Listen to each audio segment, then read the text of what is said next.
ପିଲାମାନେ, ଆଜି ଆମେ ଶୁଣିବା କର୍ଣ୍ଣଙ୍କର ଜନ୍ମ ବୃତ୍ତାନ୍ତ ବିଷୟରେ। ତାହେଲେ ଆରମ୍ଭ କରିବା। ମହାଭାରତ ଯୁଗର କର୍ଣ୍ଣ ଥିଲେ ଏକ ଉଜ୍ଜଳ ଜ୍ୟୋତିପିଣ୍ଡ। ଅମଳିନ ଏବଂ ସର୍ବଗୁଣ ସମ୍ପନ୍ନ ବ୍ୟକ୍ତିତ୍ୱର ଅଧିକାରୀ। ଏକାଧାରରେ ସେ ଥିଲେ ଏକ ମହାନ ଆତ୍ମା, ଅପ୍ରତିଦ୍ୱନ୍ଦ୍ୱୀ ଧନୁର୍ଦ୍ଧର, ମର୍ଯ୍ୟାଦାବନ୍ତ ରାଜପୁରୁଷ, ମହାଦାନୀ ଏବଂ ଉଦାର।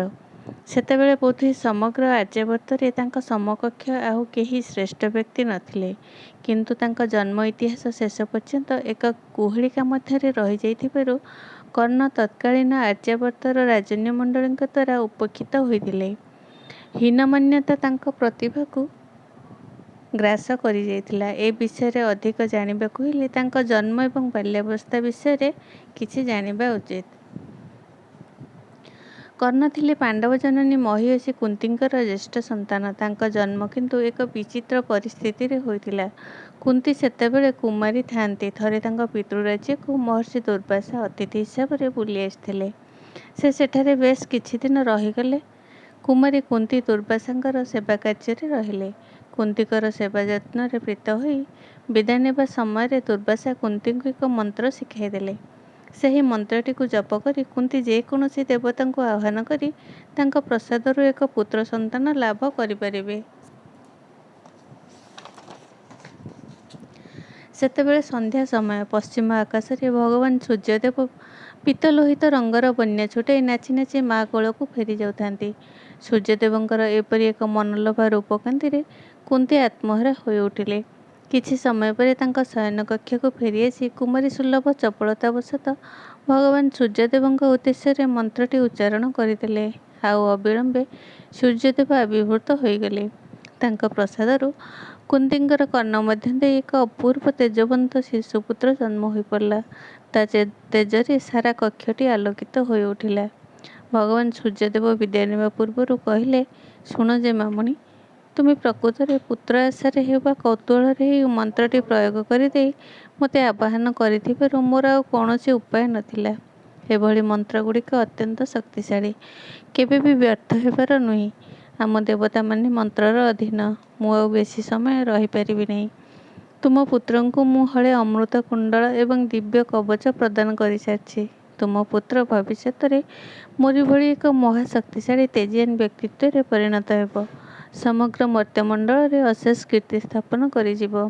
ଆଉ ଶୁଣ, ମହର୍ଷି ଦୁର୍ବାସା ପ୍ରଦତ୍ତ ଏହି ମନ୍ତ୍ରଟି ଦିନେ ତୁମର ପ୍ରଭୂତ ଭାବରେ ଉପକାର କରିବ।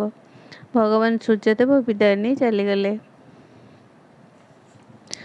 ବାସ୍ତବିକ ଶିଶୁଟିର କର୍ଣ୍ଣରେ ଥିଲା ହଳେ ଦିବ୍ୟକୁଣ୍ଡଳ ଏବଂ ସାରା ବକ୍ଷଦେଶଟି ଏକ ଦୃଢ଼ କବଚ ବା ସାଞ୍ଜ ଦ୍ୱାରା ଆବୃତ ହୋଇଥିଲା। କୁନ୍ତୀ କିନ୍ତୁ ଏପରି ଏକ ଅଭାବନୀୟ ପରିସ୍ଥିତି ପାଇଁ ଆଦୌ ପ୍ରସ୍ତୁତ ନଥିଲେ। କାରଣ ସେତେବେଳେ ସେ ଥିଲେ ଅନୂଢା।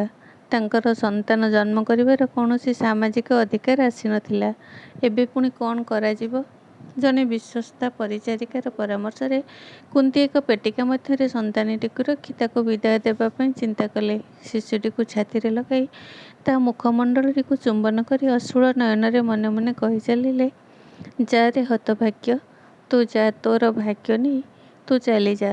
ସାମାଜିକ କଳଙ୍କର ବୋଝ ମୋ ମୁଣ୍ଡ ଉପରୁ ଖସାଇ ଦେଇ ତୁ ସେସବୁକୁ ମୁଣ୍ଡରେ ମୁଣ୍ଡାଇ ନେଇ ଚାଲିଯା।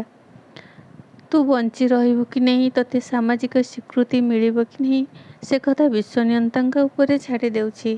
ଆଉ ଯଦି ବା ତୁ ବଞ୍ଚି ରହୁ, ତୋ ସହିତ ମୋର ଦେଖା ହେବ କି ନାହିଁ ସେ କଥା ବି ମୁଁ ତାଙ୍କ ଉପରେ ଛାଡ଼ି ଦେଉଛି। ତୋର ସମ୍ପୂର୍ଣ୍ଣ ଅଧିକାରଭୁକ୍ତ ମାତୃ ଅମୃତ କଳସ ଦୁଇଟିରୁ ବିନ୍ଦୁଏ ମାତ୍ର ଅମୃତ ପାନରୁ ତୋତେ ବଞ୍ଚିତ କରୁଥିବାରୁ ତୁ ମୋତେ କ୍ଷମା କରିଦେ, ତୁ ମୋତେ କ୍ଷମା କରିଦେ। କୁନ୍ତୀ କାନ୍ଦି କାନ୍ଦି ଅଥୟ ହୋଇପଡ଼ିଲେ। ଗଭୀର ରାତ୍ରିରେ ପରିଚାରିକା ଜଣକ ପେଟିକାଟିକୁ ନେଇ ନଦୀ ଜଳରେ ଭସାଇ ଦେଇ ଆସିଲା। ପେଟିକାଟିରେ ଥିବା ଶିଶୁ ଜନ୍ମଦାତ୍ରୀ ମା ମୁଣ୍ଡରୁ କଳଙ୍କ ପସରାଟିକୁ ନିଜ ମଥାରେ ଉଠାଇ ନେଇ ତଳକୁ ତଳକୁ ଭାସି ଚାଲିଗଲା। ଏଥିମଧ୍ୟରେ ରାତି ପାହିଗଲା। ନଦୀଟିର ତଳଭାଗରେ ସ୍ନାନ କରୁଥିବା ଜଣେ ମହିଳାଙ୍କ ନିକଟରେ ପେଟିକାଟି ଆସି ପହଞ୍ଚିଗଲା। କୌତୂହଳବଶତଃ ମହିଳା ଜଣକ ପେଟିକାଟିକୁ ଖୋଲିଦେଲେ। ଏ କ'ଣ? ଉଦୟ ସୂର୍ଯ୍ୟ ଭଳି ଏକ ଦୀପ୍ତିମାନ ମାନବ ଶିଶୁ। ଶିଶୁଟି ପୁଣି ହାତଗୋଡ଼ ହଲାଇ ହଲାଇ ତାଠାରେ ତଥାପି ଜୀବନ ସତ୍ତା ରହିଛି ବୋଲି ପ୍ରମାଣ ଦେଇ ଚାଲିଛି। ସେଥିରେ ପୁଣି କାନରେ ହଳେ ଦିବ୍ୟ କୁଣ୍ଡଳ ଏବଂ ବକ୍ଷଦେଶରେ କବଚ। ଏ ଶିଶୁଟି କିଏ? କାହାର ନୟନର ମଣି? କାହାର କୁଳ ପ୍ରଦୀପ? ଦୀର୍ଘ ଦିନ ଧରି ସନ୍ତାନଟିଏ ପାଇବା ପାଇଁ ସନ୍ତାପରେ ଜଳି ଯାଉଥିବା ମହିଳା ଜଣଙ୍କ ପ୍ରତି ଶିଶୁଟି ବିଶ୍ୱବିଧାତାଙ୍କର ଅପୂର୍ବ ଦାନ ନୁହେଁ ତ? କେଜାଣି କିଏ ବା ବିଧିର ବିଧାନ ଭେଦ କରିବାର ଶକ୍ତି ରଖିଛି ଯେ ଏହାର ସଠିକ୍ ଉତ୍ତର ଦେଇପାରିବ? ଶିଶୁଟିକୁ ଆଉ ଅନିଶ୍ଚିତତା ଭିତରେ ଛାଡ଼ି ନ ଦେଇ ମହିଳା ଜଣକ ଶିଶୁଟିକୁ ଅତି ନିବିଡ଼ ଭାବରେ ନିଜ ବକ୍ଷରେ ଜାକି ଧରି ଘରକୁ ଫେରି ଆସିଲେ। ସ୍ନାନ କାର୍ଯ୍ୟ ଅଧା ରହିଗଲା। ସେ ମହିଳା ଜଣକ ଥିଲେ ରାଧା, ହସ୍ତିନାର ସମ୍ରାଟ ଧୃତରାଷ୍ଟ୍ରଙ୍କ ସାରଥୀ ଅଧିରଥଙ୍କ ପତ୍ନୀ। ଶିଶୁଟିକୁ ପିତାମାତା ମିଳିଗଲେ, ସାମାଜିକ ସ୍ୱୀକୃତି ବି ମିଳିଗଲା। ଶିଶୁଟିର କୌଳିକ ପ୍ରଥା ଅନୁଯାୟୀ ସମସ୍ତ ଜାତକର୍ମ କରାଗଲା। ନାମ ରଖାଗଲା ବସୁସେନ। କେହି କେହି ରାଧାର ନନ୍ଦନ ହିସାବରେ ରାଧେୟ ବୋଲି ମଧ୍ୟ ଡାକିଲେ। ତାହେଲେ ଆଜି ପାଇଁ ଏତିକି। ରହୁଛି। ଜୟ ଜଗନ୍ନାଥ।